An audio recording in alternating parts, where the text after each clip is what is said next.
வாழ்க வளமுடன். நலம் பகிர்வோம் பகுதிக்கு நண்பர்கள் வரவேற்கிறேன். இந்த பகுதியில் பார்த்திங்கன்னா ஒரு அருமையான ஸ்நாக்ஸ், குழந்தைங்களுக்கு ஸ்நாக்ஸ் பார்க்க போகிறோம். அதுக்கு முன்னே நலம் பகிர்வோம் சேனலுக்கு சப்ஸ்கிரைப் பண்ணாதவங்க சப்ஸ்கிரைப் பண்ணிக்கோங்க. இந்த கிறிஸ்பியான ஸ்நாக்ஸ் எப்படி செய்கிறது அப்படிங்கிறது இன்றைக்கி நமக்கு சிவானி சிங் அவங்க சொல்லித்தராங்க. அவங்க செஞ்சு காட்டுறாங்க. எப்படி செய்யலான்னு வாங்க பார்க்கலாம். செய்ய தேவையான பொருட்கள்: கோதுமை மாவு 200 கிராம் எடுத்துருக்கோம், ரவை 2 ஸ்பூன் ரவை எடுத்துருக்கோம், ஆயில் கொஞ்சம் எடுத்துருக்கோம், தேவையான அளவுக்கு சேர்த்துக்க போகிறோம், பெருங்காயத்தூள், ஓமம் 1/2 டீஸ்பூன், கரிஞ்சீரகம் 1/2 டீஸ்பூன், உப்பு தேவையான அளவுக்கு, தண்ணி தேவையான அளவுக்கு சேர்த்து பிசைஞ்சிக்க போகிறோம். வாங்க எப்படி செய்கிறதுன்னு பார்க்கலாம்.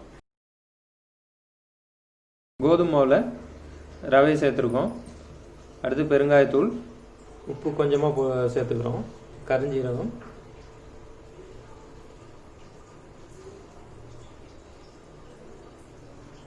நல்லா கலந்து விட்டுக்கலாம். இந்த பொருள் எல்லாத்தையும் முதல்ல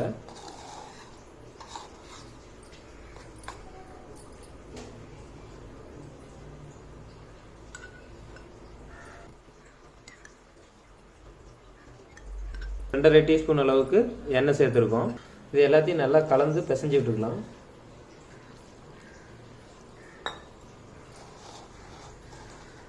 கொஞ்சமாக தண்ணி சேர்த்து நல்லா பிசைஞ்சிக்கலாம்.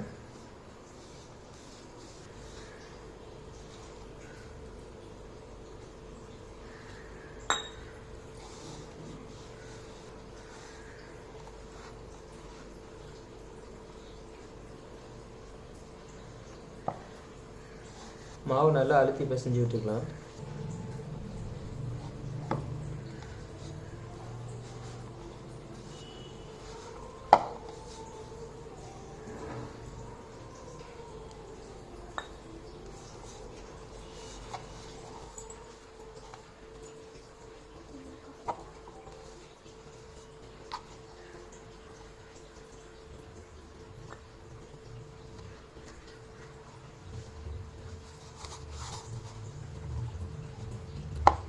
நல்லா மாவு அழுத்தி பிசைஞ்சிக்கலாம். மாவு பார்த்தீங்கன்னா சப்பாத்தி மாவு அளவுக்கு இல்லை, கொஞ்சம் கெட்டியாகவே இருக்கட்டும். மாவு கொஞ்சமாக லைட்டாக எண்ணெய் சேர்த்து பிசைஞ்சிக்கலாம். தண்ணி கொஞ்சமாக சேர்க்கணும். நல்லா மாவு நல்லா கெட்டியாக இருக்கணும். பாருங்க எந்த அளவுக்கு கெட்டியாக இருக்கணும்.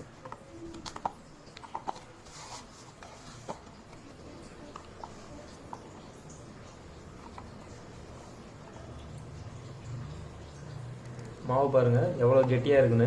தனியாக பிரித்து எடுக்கும் போதே ரொம்ப ஹார்டாக இருக்கிற மாதிரி இருக்குது. இந்த அளவுக்கு நல்லா மாவு கெட்டியாக இருக்கணும்.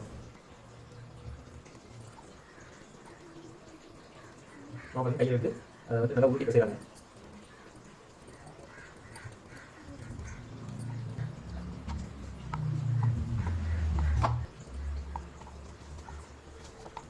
என்ன சேர்த்து மாவு பிடிச்சிருக்கோம்.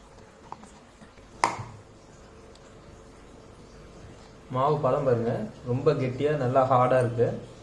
நம்ம இந்த மாதிரி பிஸ்கட் மாதிரி போட்டு எடுக்கிற அந்த இதுக்கு இதளவுக்கு கெட்டியாக இருக்கணும். மாவு சாஃப்டாக ஆகக்கூடாது. இந்த மாவு பிசைஞ்சு வச்சுட்டு ஒரு 2 நிமிஷம் வெயிட் பண்ணுவோம்.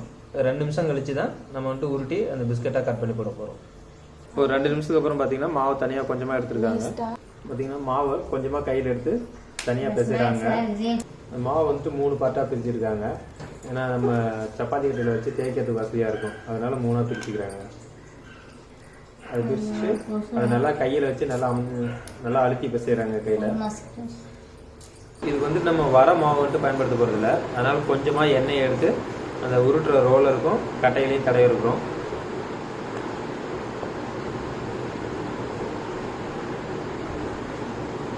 மாவு எடுத்து நல்லா கையில் ப்ரெஸ் பண்ணி விட்டுருக்காங்க.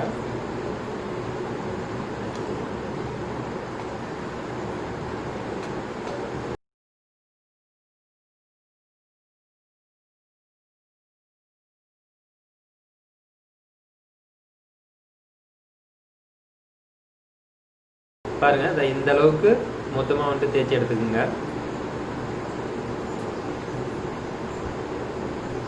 நம்ம இங்கே நீளமாக குச்சி சிப்ஸ் பார்த்துருப்போம் இல்லைங்களா, அந்த மாதிரி நீளமாக போட போகிறோம்.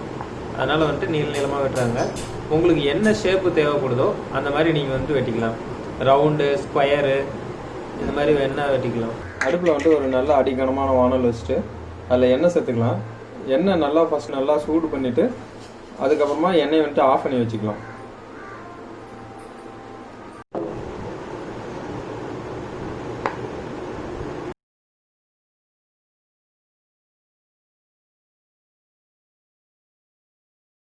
ஒன்றோட ஒன்று ஒட்டாமல் நல்லா தனித்தனியாக உதிரியாக இருக்குது.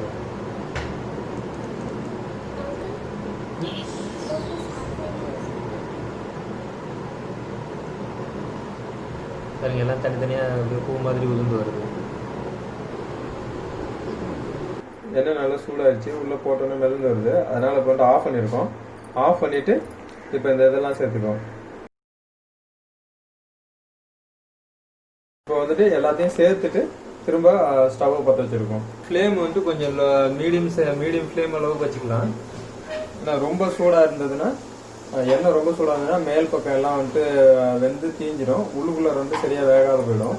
அப்போ வந்து சாப்பிட்றதுக்கு ஒரு மாதிரி கிறிஸ்ப்னஸ் இல்லாத போயிடும். இந்த ஸ்நாக்ஸில் பார்த்தீங்கன்னா நம்ம வந்து ஓமம், கருஞ்சீரகம், பெருங்காயம் இதெல்லாம் நம்ம சேர்த்துருக்கிறதுனால இது நல்லா டைஜஷன் வந்துட்டு பிரச்சனை இருக்காது. கோதுமாவில் செஞ்சுருக்கோம், நல்லா ஃபைபர் கண்டென்ட் இருக்கும். ஒரு நல்ல ஸ்நாக்ஸ் இது குழந்தைங்களுக்கு. இப்போ வந்து ஃப்ரை ஆகிடுச்சு. இப்போ கொஞ்சம் வந்து ஃப்ளேம் வந்துட்டு ஹை ஃப்ளேமுக்கு வச்சுட்டு அந்த கலர் வந்துட்டு பார்த்தீங்கன்னா கொஞ்சம் ப்ரௌன் கலர் வர மாதிரி ஃப்ரை பண்ணி எடுத்துக்கலாம். அதுக்காக வந்துட்டு ஃப்ளேம் வந்துட்டு அதிகப்படுத்தியிருக்கு. இது இந்த மாதிரி வந்துட்டு நல்லா பரட்டி விட்டுக்கிட்டே இருக்கணும். அப்போ தான் வந்துட்டு எல்லா சைடும் வந்துட்டு ஒரே மாதிரி கலர் வந்துட்டு வரும். இல்லைன்னா ஒரு சைடில் வந்துட்டு ப்ரௌனாகவும் ஒரு சைடில் ஒயிட்டு அந்த மாதிரி நின்றுடும். பாருங்கள் அந்த சவுண்டு வந்துட்டு கிறிஸ்மஸ் சவுண்டு வந்துட்டு அந்த வானரில் வந்துட்டு அந்த மோது ஒரு சவுண்டு கேட்குது பாருங்கள். கிறிஸ்மஸ் சவுண்டு நல்லா வந்துட்டு முறுமுறுப்பாகிடுச்சு. இப்போ எடுத்துக்கலாம், ரெடி ஆகிடுச்சு, எடுத்துக்கலாம். பாருங்கள் நல்லா ஒரு கோல்டன் ப்ரௌன் வந்துடுச்சு. சவுண்டு பார்த்தீங்களா? இது இப்போ நம்ம எடுத்து போடும்போது சவுண்டு எந்த மாதிரி கேட்டது பாருங்கள். அந்தளவுக்கு கிறிஸ்மஸாக இருக்கும். இதே போல் மீதம் இருக்கிற மாவுனையும் நம்ம வந்துட்டு போட்டு பொரிச்சு எடுத்துக்கலாம். எந்த அளவுக்கு கிறிஸ்பியாக இருக்குது பார்த்தீங்களா? அதே போல் நல்லா கிறிஸ்பியாக இருக்குது. இந்த ஸ்நாக்ஸை நீங்களும் வீட்டில் குழந்தைங்களெலாம் செஞ்சு கொடுங்க. இந்த ரெசிபி உங்களுக்கு பிடிச்சிருந்துச்சின்னா லைக் பண்ணுங்கள், ஷேர் பண்ணுங்கள், கமெண்ட் பண்ணுங்கள். நலம் பகிர்வோம் சேனலுக்கு சப்ஸ்கிரைப் பண்ணுங்கள். மறக்காமல் பெல் பட்டனை ப்ரெஸ் பண்ணுங்கள். நன்றி.